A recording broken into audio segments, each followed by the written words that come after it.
Barang siapa yang membuat satu pekerjaan baik diamalkan oleh orang sesudahnya, perbuatan baik, maka bagi orang tersebut dapat pahala dan seperti pahala orang-orang yang mengamalkan itu banyaknya tanpa mengurangi pahala mereka sedikit jua pun.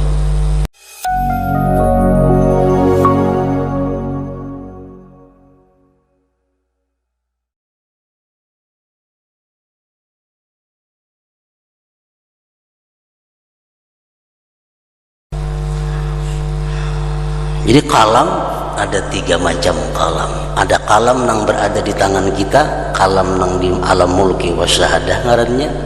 Ada kalam yang berada di alam jabarut yang tukang tulis dalam hati kita. Ada kalam yang berada di alam malakut, kalam yang spesial menulis di lauhil mahfuz. Nah, ini Allah Subhanahu wa taala dalam surat ini bersumpah wal qalami wa ma yasturun, demi pena dan yang mereka tulis dengannya. Ma anta bi ni'mati rabbika bimajnun. Allah bersumpah dengan kalam untuk memperkuat pernyataan Allah kepada Nabi kita bahwa engkau wahai Muhammad bukanlah orang gila. Kenapa? Karena Rasulullah dikata-katai oleh orang Quraisy Muhammad majnun, Muhammad itu gila. Muhammad itu sudah gila karena bicara malaikat, bicara naik ke langit, bicara macam-macam, nggak ada masuk akal. Sehingga orang Quraisy mengatakan Muhammad gila. Nah, Allah membantah, bahkan bersumpah Allah wal qalami wa ma yasturun ma anta bi ni'mati rabbika bimajnun. Engkau tidak gila wahai Muhammad dengan nikmat Tuhan engkau. Wa inna laka la ajran ghaira mamnun, dan bahwa bagi engkau wahai Muhammad sungguh pahala yang tidak ada putus-putusnya. Nabi Muhammad dapat pahala yang tidak ada putus-putusnya sampai hari kiamat. Orang yang paling banyak pahala adalah Rasulullah sallallahu alaihi wasallam. Sebagaimana sabda beliau, man sanna sunnatan hasanah umila biha ba'dah kana lahu ajruhu wa mislu ujurihim min ghairi ayyanqusa min ujurihim syai' wa man sanna sunnatan sayyi'ah fa'umila biha ba'dahu kana alaihi wizruha wa mislu auzarihim min ghairi ayyanqusa min auzarihim syai'. Riwayat Ibnu Majah. Barang siapa yang membuat satu pekerjaan baik diamalkan oleh orang sesudahnya, perbuatan baik, maka bagi orang tersebut dapat pahala dan seperti pahala orang-orang yang mengamalkan itu banyaknya tanpa mengurangi pahala mereka sedikit jua pun. Kita bisa sembahyang karena Rasulullah SAW mengajarkan.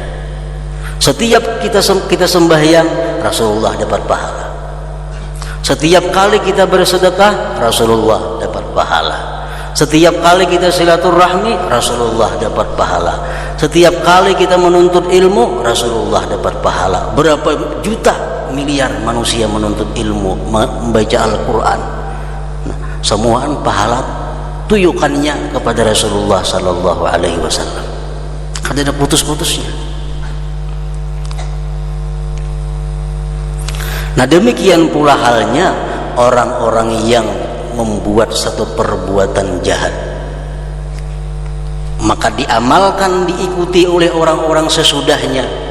Bagi dia perbuatan itu dapat dosa, dan dosa orang-orang yang mengikutinya tanpa mengurangi dosa mereka sedikit jua pun. Kalau kita maulah satu ide atau satu inisiatif dosa sehingga diikuti oleh orang ribuan. Nah, semuaan itu kita dapat bagian dosanya karena kita yang memulai perbuatan dosa itu. Rasulullah sallallahu alaihi wasallam bersabda, "Laisa min nafsin tuqtalu zulman illa kana 'ala ibni Adam al-awwal kiflun min damiha kana awwala man sannal qatla." Muttafaq alaih.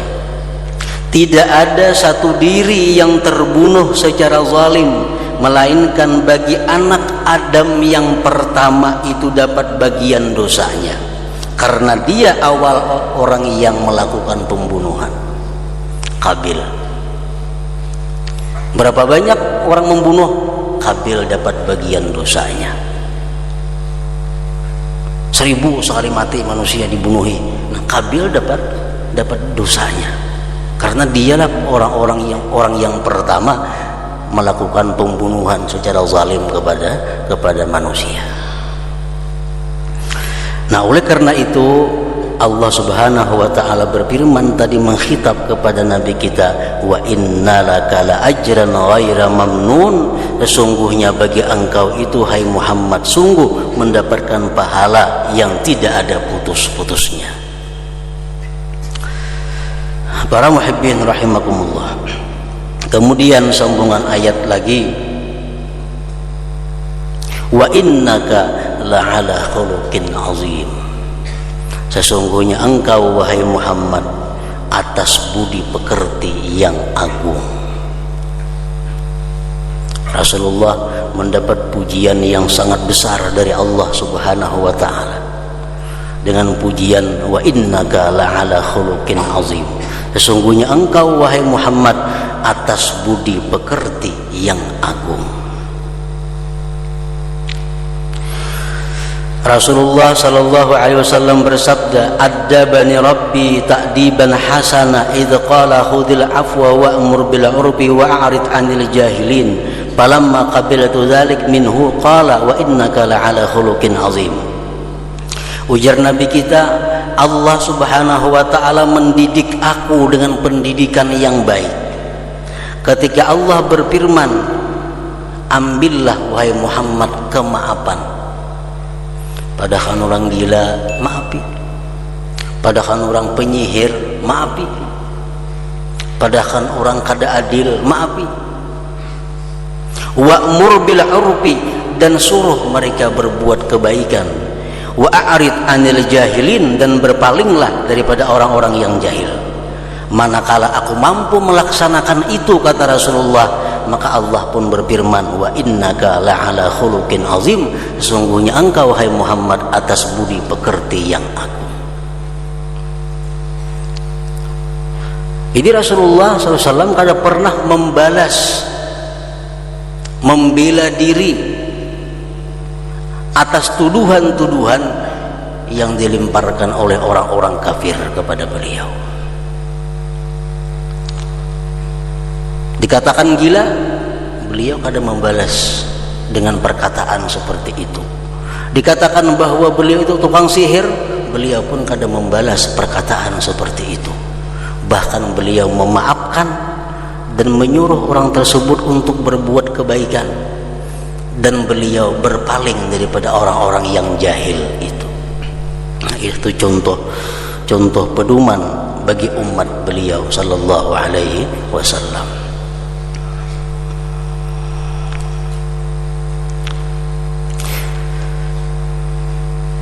Anas bin Malik berkata, khadamtu Rasulullah sallallahu alaihi wasallam 10 sinin fama qala li uffin qat. Tentang budi pekerti Rasulullah sallallahu alaihi wasallam, Anas berkata, aku 10 tahun jadi pembantu Rasulullah sallallahu alaihi wasallam. Tidak pernah beliau itu berkata bagiku uffin atau ceh, kada pernah. Wala qala li syai'in fa'altuhu lima fa'altahu, dan Rasulullah kada pernah mengatakan kepadaku kepada sesuatu yang telah aku perbuat, kenapa kamu perbuat, kada pernah. Bahasa kita meniwas itu Rasulullah kada pernah.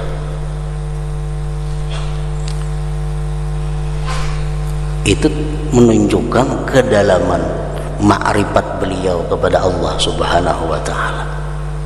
Kayak kisah tadi, mengapa nang ditiwas. Aisyah pernah berkata pula, ma daraba Rasulullah sallallahu alaihi wasallam biyadihi khadiman qattu wala daraba imra'atan wala daraba biyadihi syai'an qat illa ayyujahida fi sabilillah. Rawahu Ahmad. Ujar Siti Aisyah radhiyallahu anha mengatakan tidak pernah Rasulullah itu memukul pembantunya dengan tangan beliau. Tidak pernah beliau memukul perempuan, dan tidak pernah beliau memukul sesuatu kecuali waktu berjuang fisabilillah menghadapi orang-orang kafir.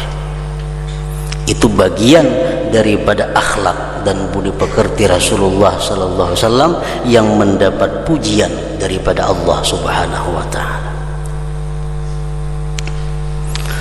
Dalam ayat lain firman Allah Subhanahu wa taala, laqad ja'akum rasulun min anfusikum azizun 'alaihi ma 'anittum harisun 'alaikum bil mu'minin raufur rahim.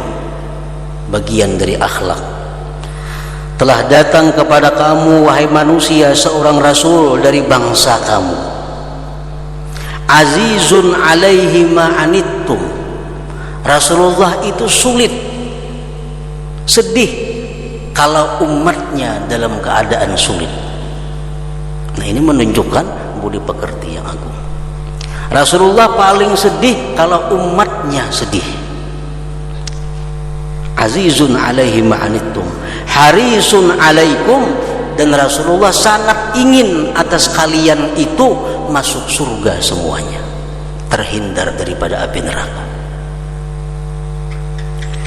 Bil mu'minin raufur rahim, beliau dengan orang-orang yang beriman itu maha pengasih dan maha penyayang.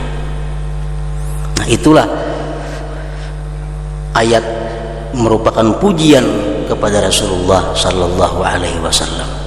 Artinya Rasulullah ini, Nabi kita ini selalu memikirkan keselamatan kita, kebahagiaan kita, keberuntungan kita dunia akhirat.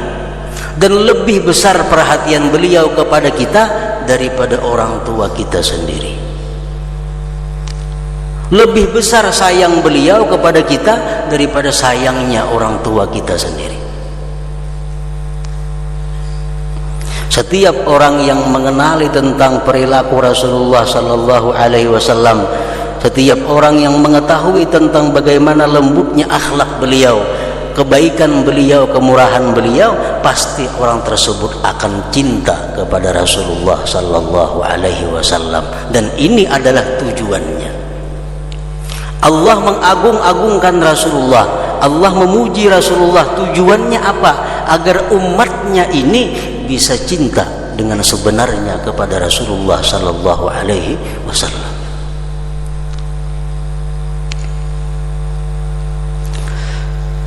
Apa untungnya kalau orang cinta kepada Rasulullah?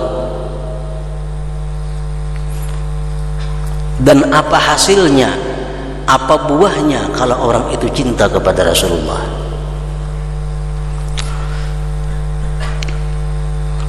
Para ahli hikmah mengatakan, mahabbatullah tusmirur ridha wat taqwa. Cinta kepada Allah Subhanahu wa ta'ala itu membuahkan kepada kita keridhaan dan takwa. Kalau kita bujur-bujur cinta kepada Allah, maka otomatis kita akan ridha dengan apa yang ditetapkan Allah, dan kita pasti menjunjung apa yang diperintah Allah dan menjauhi yang dilarang Allah, karena kita cinta kepada Allah. Kita cinta kepada seseorang, nang apa jarnya kita mau. Jarnya minta duit, beri duit. Jarnya tukarakan ini, tukarakan ini. Jarnya apa? Tukar, adakan. Kenapa? Karena kita cinta kepadanya. Apa yang diperintahnya kita turuti, apa yang dicegahnya kita turuti, dan apa yang diputuskannya pun kita dengan senang hati menerima. Nah, itu buah kecintaan kita kepada Allah Subhanahu wa taala. Nah, wa mahabbatur Rasul sallallahu alaihi wasallam turisul ittiba, tusmirul ittiba. Sedangkan cinta kepada Rasulullah sallallahu alaihi wasallam itu akan membuahkan mengikuti jejak langkah beliau, akhlak dan budi pekerti beliau. Cinta kepada Nabi otomatis mengikuti kemana Nabi.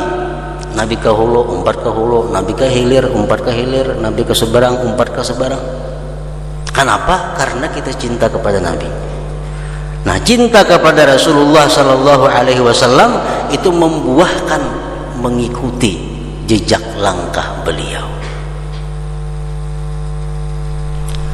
Wa mahabbatu ahli baitihi tusmirul i'tina, dan kalau kita mencintai keluarganya Rasulullah sallallahu alaihi wasallam itu membuahkan akan memperhatikan kepada mereka. Jadi lain-lain buahnya cinta itu. Cinta kepada Allah mewariskan, menimbulkan ridha dan takwa. Cinta kepada Rasulullah membuahkan mengikuti jejak langkah beliau.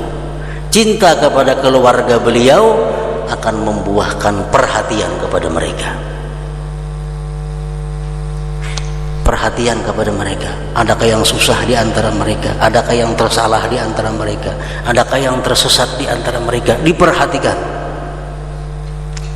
Pertanda bahwa itu adalah kecintaan kita kepada keluarga Rasul sallallahu alaihi wasallam.